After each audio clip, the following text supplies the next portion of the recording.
بسم اللہ الرحمن الرحیم۔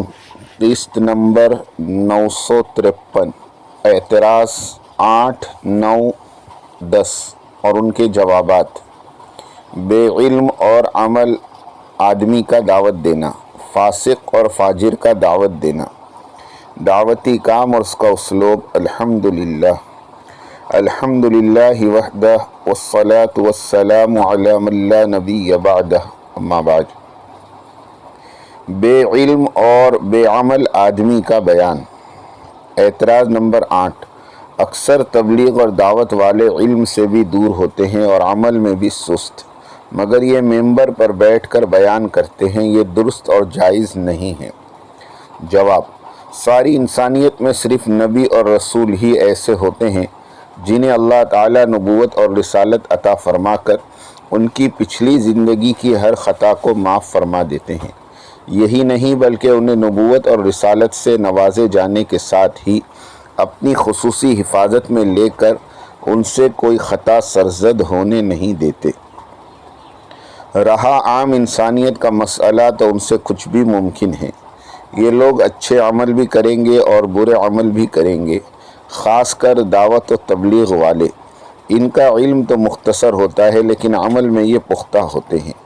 پہلے چلے میں ٹوپی، دوسرے چلے میں پگڑی، تیسرے چلے میں مکمل سنتوں پر چلنے والا۔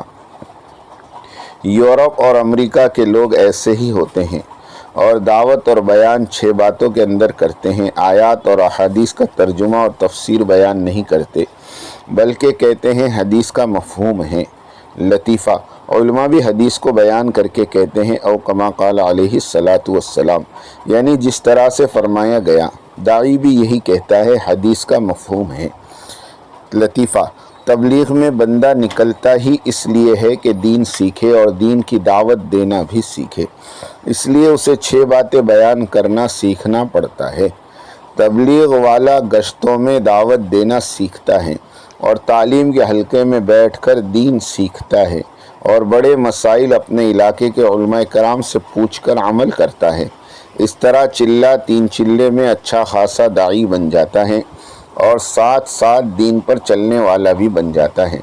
جس علاقے کے علماء کے قلوب وسیع اور شفقت بھرے ہوتے ہیں، اس علاقے کے تبلیغ والے خوش نصیب ہوتے ہیں، اس لیے کہ ان کی تبلیغ اور اصلاح ان کے علماء کے سائے میں ہوتی ہیں، اور وہ داعی بھی مضبوط سطح کے بن جاتے ہیں، اس لیے کہ ان پڑھ داعیوں کی لغزشوں پر علماء ربانی غصہ نہیں ہوتے بلکہ انہیں سیکھتڑ سمجھ کر ان پر شفقت فرماتے ہوئے ان کا حوصلہ بڑھاتے ہیں۔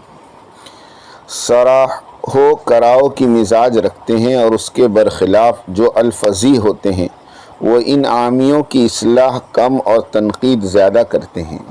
حوصلہ بڑھانے اور سراہنے کے بجائے سوشل میڈیا پر ان پر تبرہ کرتے ہیں، کوستے ہیں۔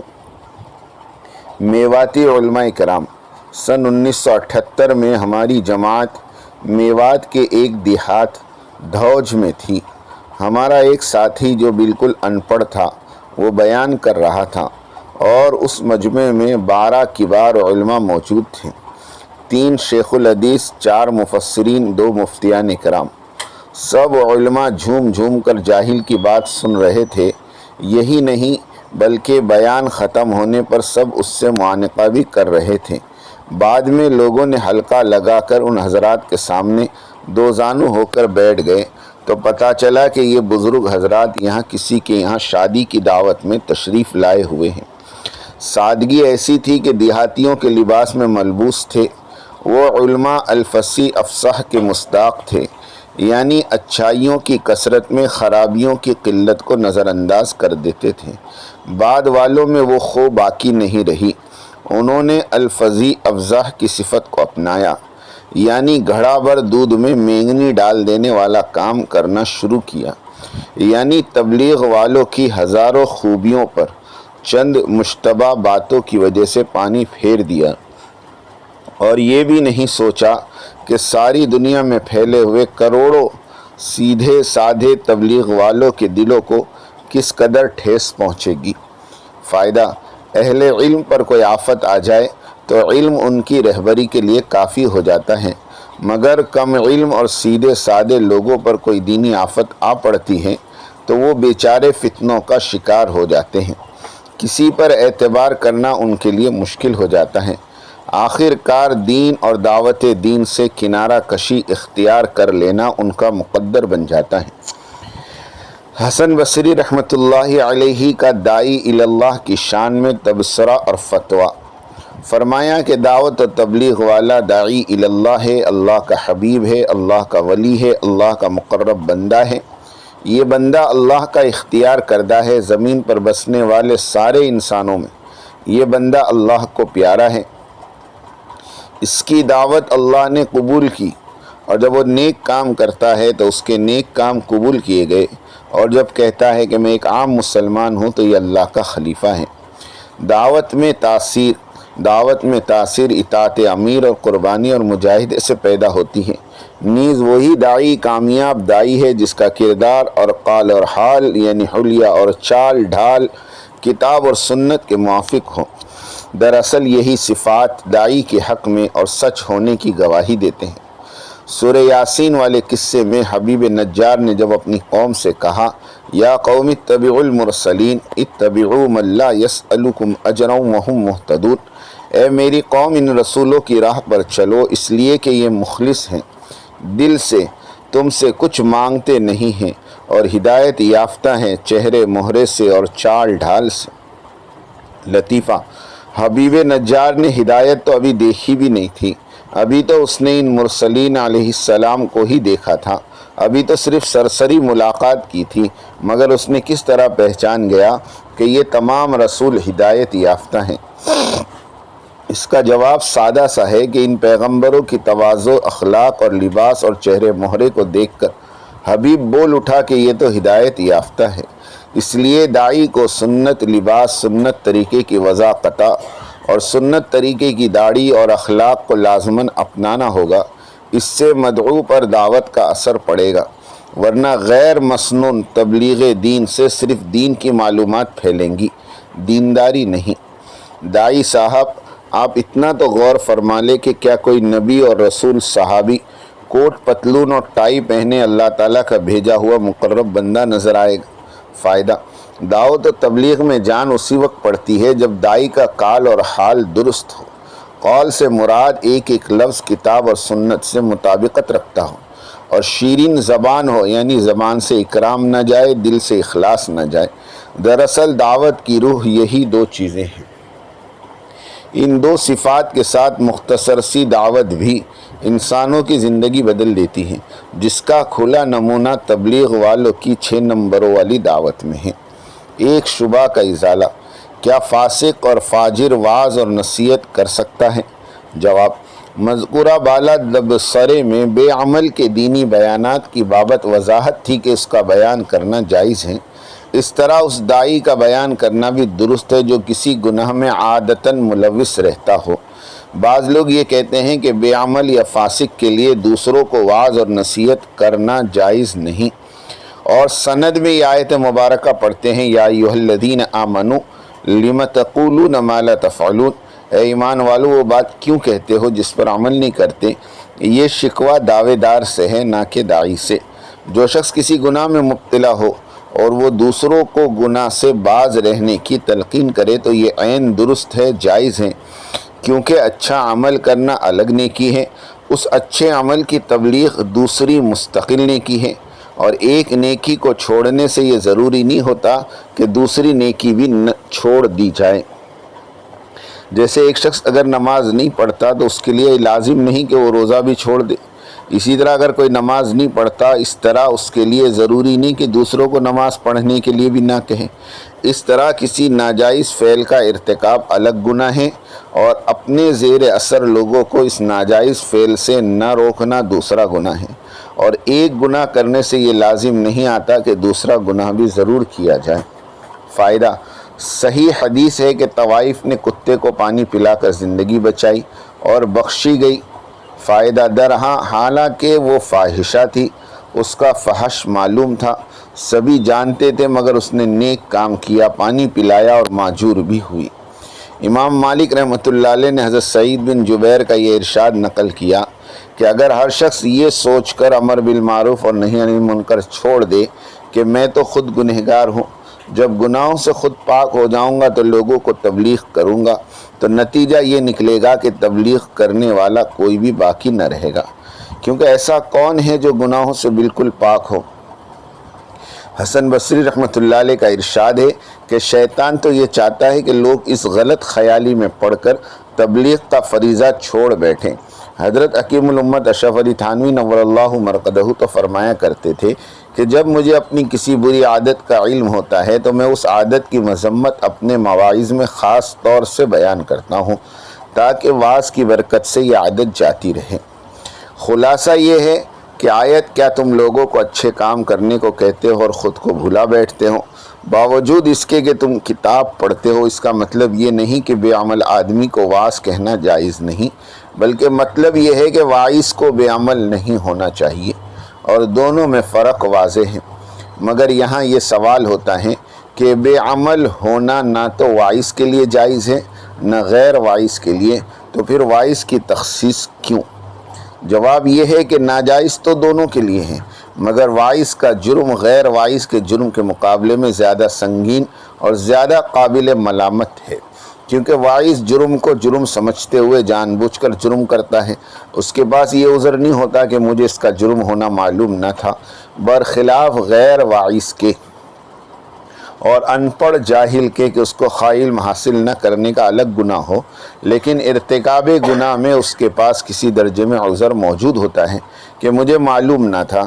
اس کے علاوہ عالم اور واعظ اگر کوئی جرم کرتا ہے تو یہ دین کے ساتھ ایک قسم کا استہزاء ہے۔ چنانچہ حضرت انس رضی اللہ تعالیٰ عنہ سے روایت ہے کہ رسول اللہ صلی اللہ علیہ وسلم نے ارشاد فرمایا، اللہ تعالیٰ قیامت کے دن جتنا ان پڑھ لوگوں کو معاف کرے گا اتنا علماء کو معاف نہیں کرے گا۔ تفسیر معارف القرآن آیت اتأمرون الناس بالبر۔ یہی وجہ ہے کہ ایک مرتبہ حسن بصری رحمۃ اللہ علیہ اور امام محمد بن سیرین رحمۃ اللہ علیہ دونوں حضرات ایک جنازے کی نماز میں شرکت کے لیے چلے، وہاں دیکھا کہ مردوں کے ساتھ عورتوں کا بھی اجتماع ہے۔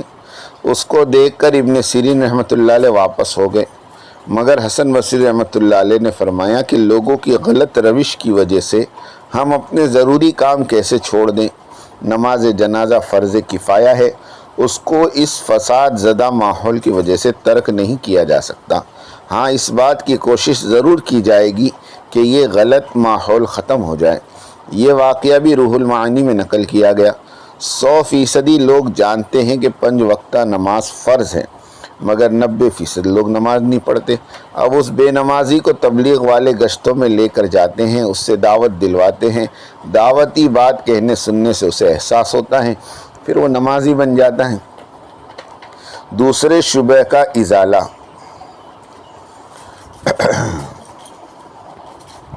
اللہ والے بھی تبلیغ کرتے ہیں، اپنی دعاؤں سے اور توجہات سے انہیں تبلیغ کرنے کی ضرورت نہیں۔ دعوتی کام فطری ہے، یعنی فزیکل ہے، اسے انبیاء کے طرز پر ایک کامل انسانیت کے ساتھ کرنا ہوگا۔ انبیاء علیہ السلام روحانیت کے منبع ہوتے تھے، مگر نہج تبلیغ و رسالت بالکل عمومی آدمیوں کی طرح ہوتا تھا۔ انہیں تھکان بھی ہوتی تھی، کڑن بھی، بھوک پیاس بھی، وہ درد بھی سہتے تھے، چبھن بھی انہیں ہوتی تھی۔ روحانیت کے پہاڑ تھے، مگر تاب و تھکان والی راہ پر گامزن تھے۔ حضرت عیسیٰ علیہ السلام روح اللہ اور کلمت اللہ تھے، ہاتھ پھیر کر اندھوں کی بینائی عطا فرماتے تھے، مردوں کو زندہ کرتے تھے اللہ کے حکم سے، مگر میدان دعوت میں ہوتے تھے ایک عام آدمی کی طرح فریاد کرتے اور فرماتے من انصاری اللہ، کون میری مدد کرے گا اللہ کے واسطے۔ ہمارے درمیان ایک طبقے کی یہ سوچ بن گئی ہے کہ اللہ والے اپنی روحانیت اور تصرفات سے انسانیت کی انسانوں کی ہدایت کے حصول میں معاون اور مددگار ہوتے ہیں۔ ان کا تعلق مع اللہ ہی انسانوں کے لیے ایک عظیم سرمایہ ہدایت ہوتا ہے۔ اس لیے ہم دعوتی کام میں لگنے سے زیادہ ان کی رفاقت اور صحبت کو ترجیح دیتے ہیں۔ اس لیے ہمیں اور ہمارے مشائخ اور مریدین کو تبلیغی محنت اور اس کے لیے اسفار کی ضرورت نہیں ہے۔ اکثر اکابر علماء اور مشائخ اور ان کے چاہنے والوں کا یہی عقیدہ ہے تبلیغ کے بارے میں۔ جب انبیاء علیہ السلام لوگوں میں چل پھر کر دعوت دیتے تھے تو کیا یہ مفتیان کرام اور علماء اعظام اور مشائخین اور روحانیت میں اور مستجاب الدعوات ہونے میں انبیاء سے بھی آگے بڑھ گئے؟ لا حول ولا قوت الا باللہ۔ ایمانی حقیقت اور کیفیات کے حصول اور انسانیت کی عمومی ہدایت کے لیے دعوتی کام ایک فطری اور طبعی چیز ہے۔ بزرگوں کی صحبت سے عبادات اور اخلاق اور عادات درست ہوتے ہیں، ایمان اور یقین نہیں۔ صحیح حدیث میں ہے کہ علم تعلیم سے یعنی سیکھنے سے آتا ہے، اور حلم یعنی برداشت نامصاعد اور نامناسب حالات کو جھیلنے اور برداشت کرنے سے ہی آتا ہے۔ دعوتی کام میں 1 آنا اکرام، 15 آنا بدنام والا معاملہ ہوتا ہے۔ حضرت موسیٰ علیہ السلام مدین کے قدسیوں کے درمیان میں 10 سال رہے۔ فَإِنْ أَتْمَمْتَ عَشْرًا فَمِنْ عِنْدِكَ، اگر تم موسیٰ علیہ السلام یعنی 10 سال مکمل کر لو تو تمہاری مرضی۔ 10 سال بعد اپنی زوج محترمہ کے ساتھ جب لوٹنے لگے تو درمیانی راہ میں رسالت اور نبوت عطا کی جانے لگی، تو اللہ تعالیٰ نے حضرت موسیٰ علیہ السلام کے ساتھ نامنصعد حالات اور واقعات پیدا فرمائے۔ وَمَا تِلْكَ بِيَمِينِكَ يَا موسیٰ، تمہارے دائنے ہاتھ میں کیا ہے اے موسیٰ؟ سارا واقعہ بیان ہوا، عصا ازدا، پھر ازدا عصا، یعنی موت سے حیات اور حیات سے موت، نفع سے نقصان اور نقصان سے نفع، یعنی اس واقعے سے ایمانی اور یقینی کیفیت اور اللہ تعالیٰ کا فاعل حقیقی ہونا اور غیر اللہ کا اللہ کے مقابلے میں کچھ نہ ہونا، یہ سمجھایا اور سکھلایا گیا۔ مقصود تھا کہ جس قوم اور جس بادشاہ کے پاس بھیجا جانا تھا وہ بہت طاقتور تھا، اس کی طاقت کا سامنا کرنے سے پہلے اللہ رب العزت کی طاقت اور قدرت کو سمجھایا اور دکھایا جائے، تاکہ فرعون کی طاقت پر رسول کی دعوت اور اس کے معجزات غالب آ جائے، اور رسول جس ذات باری تعالیٰ کی طرف بلائے دنیا والے اس عظیم ذات کے سامنے جھکنے، اسے اپنا خالق اور مالک اور حاکم اور رازق ماننے والے بنے۔ خلاصہ یہ کہ 10 سالہ صحبت صالحین کی برکت سے سب کچھ سنور گیا تھا، رہ گیا تھا طبعی اور فطری راہ پر چل کر اپنے اندر ایمان اور یقین کی اس کیفیت کو داخل کرنا جو ایک داعی عظیم کے لیے ضروری تھا۔ اللہ تعالیٰ نے اپنی قدرت کاملہ کو دکھا کر انہیں ایک عظیم المرتبت نبی اور رسول بنا دیا۔ انہیں موسیٰ علیہ السلام کے دل میں جب فرعونی طاقت کے جہ و جلال کا تاثر اور خوف دل میں تھا تو قتل قبطی کے بعد ملک مصر چھوڑ دیا تھا، اور جب دعوتی مراحل سے گزرے تو تأثر لذات اللہ عطا ہوا اور تأثر لغیر اللہ جاتا رہا۔ فرعون اور اس کی حشمت دل و دماغ سے رخصت ہوئی۔ آج بھی مسلمان کمزور اور بے سہارا اور بے آبرو محض اس لیے ہے کہ اس نے نہ تو داعی اللہ بنا، نہ ہی اللہ تعالیٰ کی ذات عالی کو جانا پہچانا، اور نہ ہی اللہ تعالیٰ کی قدرت اور طاقت سے آشنائی نصیب ہوئی۔ نتیجتاً یہ مسلمان ڈرپوک، عاجز، خوفزدہ اور متوحش واقع ہوا۔ اسی لیے اللہ تعالیٰ نے اعتراضاً ارشاد فرمایا وَمَا قَدَرُ اللَّهَ حَقَّ قَدْرِهِ، بندوں نے اللہ کی قدر نہ جانی جس طرح کہ اس کا حق ہے۔ فائدہ: فرعون کو شکست دینا ہو تو موسیٰ بننا ہوگا، ورنہ خود فرعون بن کر یعنی ملک اور مال والے بن کر فرعونیوں کا بیڑا ہرگز غرق نہیں کر سکتے، اور موسیٰ علیہ السلام والی حقیقی ایمانی کیفیات کا حصول دعوتی محنت اور اس محنت کی وجہ سے دنیاوی زندگی کے حالات کے الٹ پھیر کے اندر ہی پنہا ہے۔ اللہ تعالیٰ انسانیت کی ہدایت کے فیصلے فرمائیں۔ آمین آمین آمین، وآخر دعوانا ان الحمد للہ رب العالمین۔